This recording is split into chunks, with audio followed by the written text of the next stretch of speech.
Alright guys, so I wanted to show you these 10 awesome tips that I learned from making a wedding video for a friend of mine.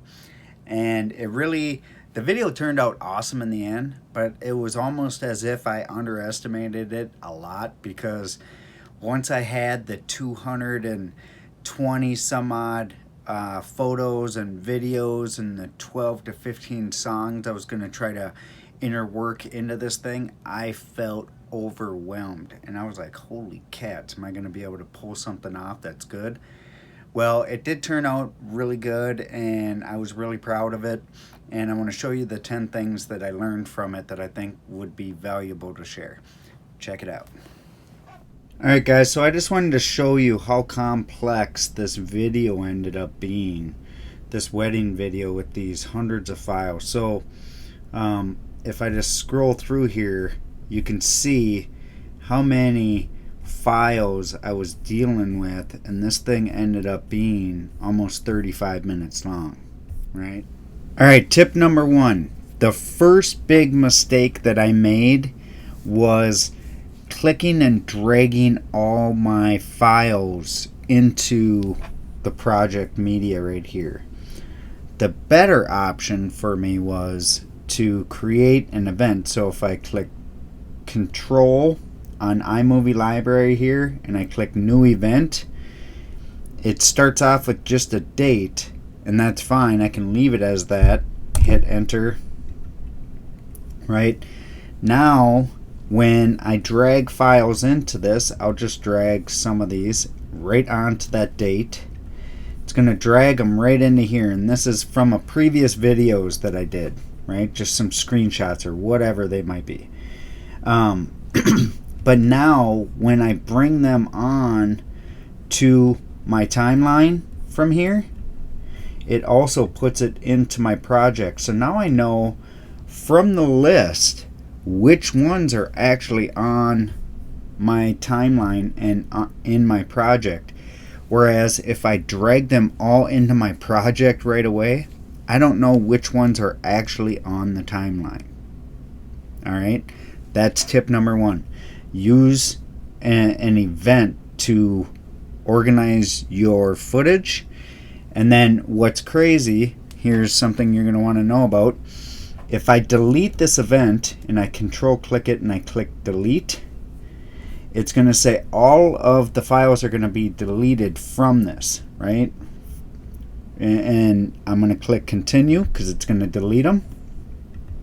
If I go back up to the project, I still have that one file that I drug onto my project. So everything that you actually put into your project will in fact, if you delete that event later on down the road, will in fact stay in your project and untouched. So tip two, when you bring pictures in, they always have this thing called the Kinsburn effect selected on them.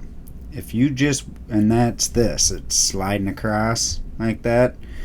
If you don't want that, select the picture, select fit if you just want the whole picture, and now you just have your picture and you've removed the Ken Burns effect. For videos now, they come in cropped as well. They come in crop, and the setting is cropped to fill.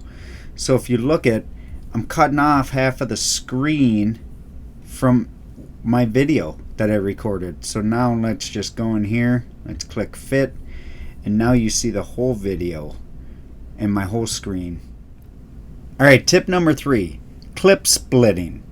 And this tip couldn't have come soon enough because honestly it was like one of them things, I was just doing it the bad way. So if I have a clip here, and let's say I'm scrolling through this video and I don't want it to show this section right here, what I was doing is I was basically taking one video and then I would just drag another one in here, and I'd go like this and I'd shrink this one down, and then I'd go like this and try to line it up, and I'm like, what the heck, there's got to be a better way.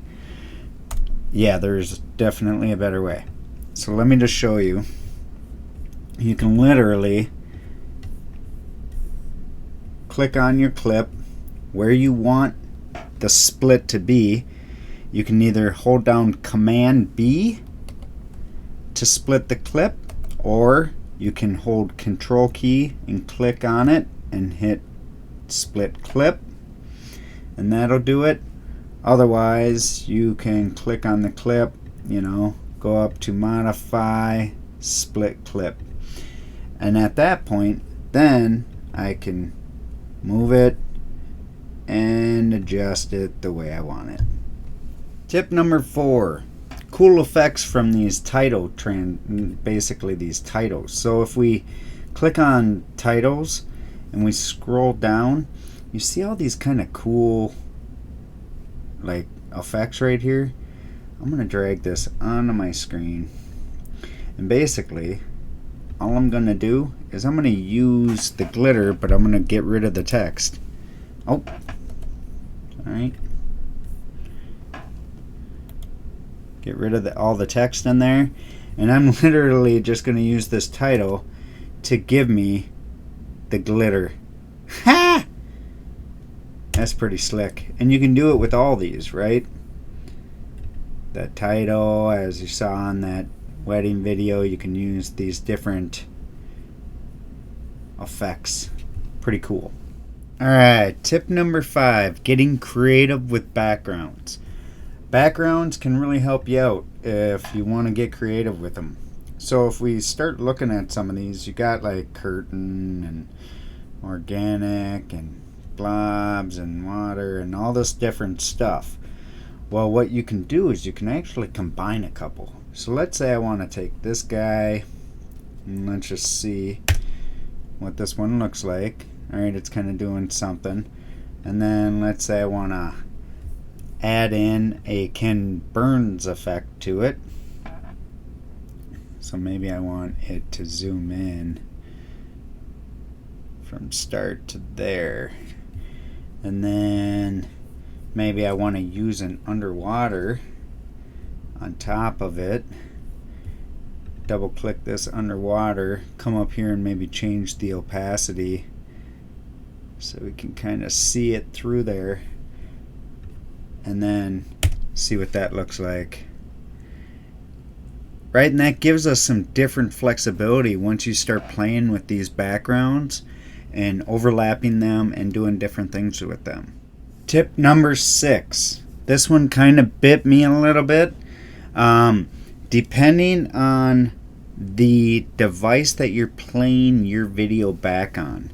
I was playing a video back on a VGA projector which did 640 by 480, and it literally took my video and cut off like this much of the text, right? So you got to keep that in mind when you're placing text on the screen of where you're going to be playing your video and how far you might want to bring it in, as in a safe area, right? If you use iMovie's titles, they do a good job, right? So if I drag this one down on here, it puts it down in this corner. I am pretty positive that this entire title will show up on that 640 by 480. If I had kept it within this safe area, it would have shown on my video. Tip number 7, messing with audio. So as you can see, I've got a video here, and this video has audio on it, and I've got a song underneath it.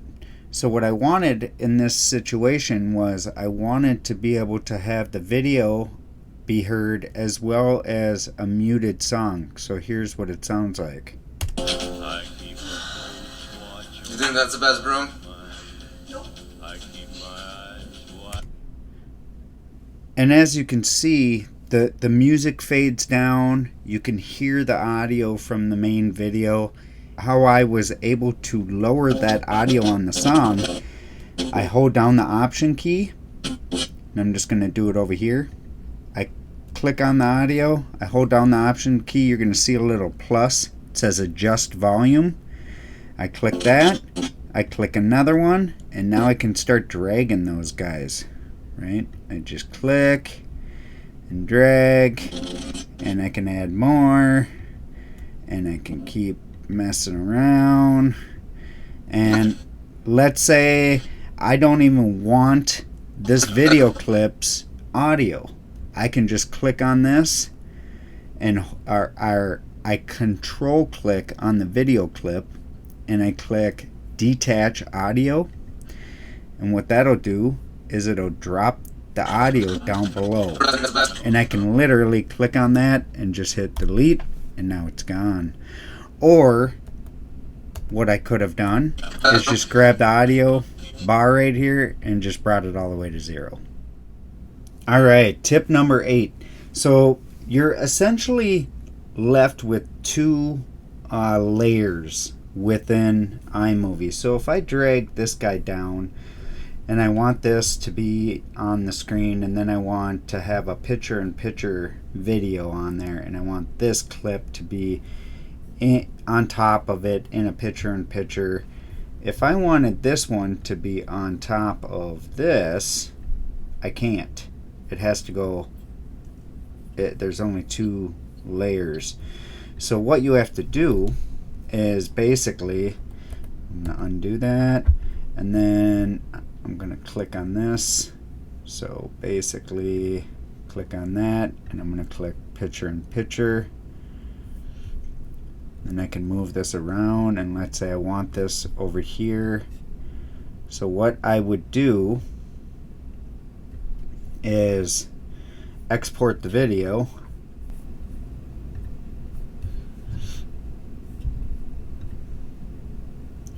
so I export the video and go into the iMovie.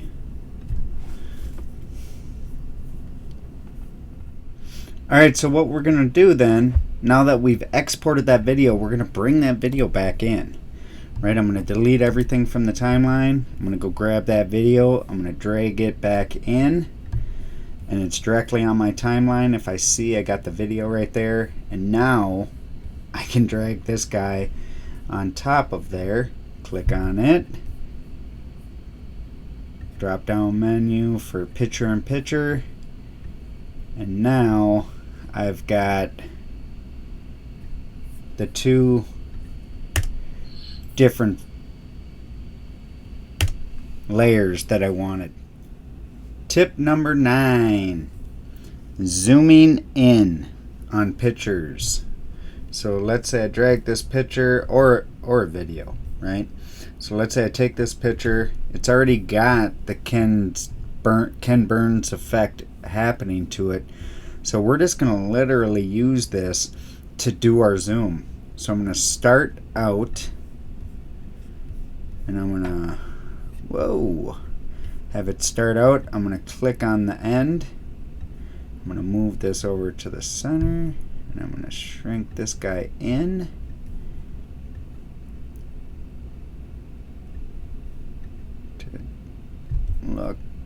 To zoom in on Geeky. So then, when I play it back, it zooms in on the Geeky. You can also reverse that. So if I click reverse, now it's going to start in and go out.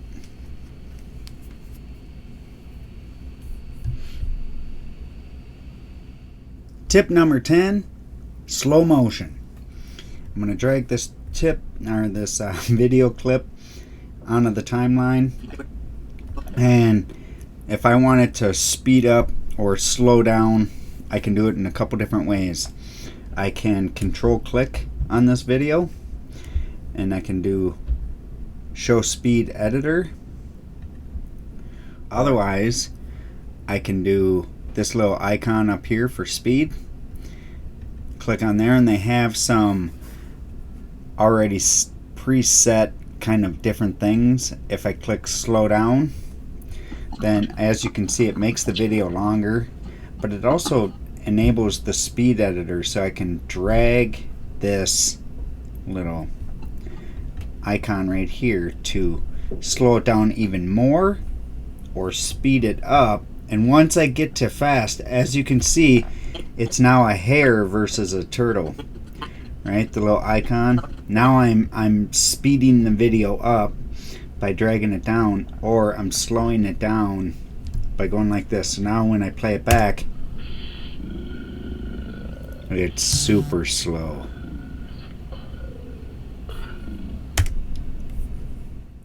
Alright guys, hopefully you liked the video. Get subscribed to the channel. Definitely give me a thumbs up if you like the tips and tricks that I'm providing you. And y'all have an awesome day. Take care.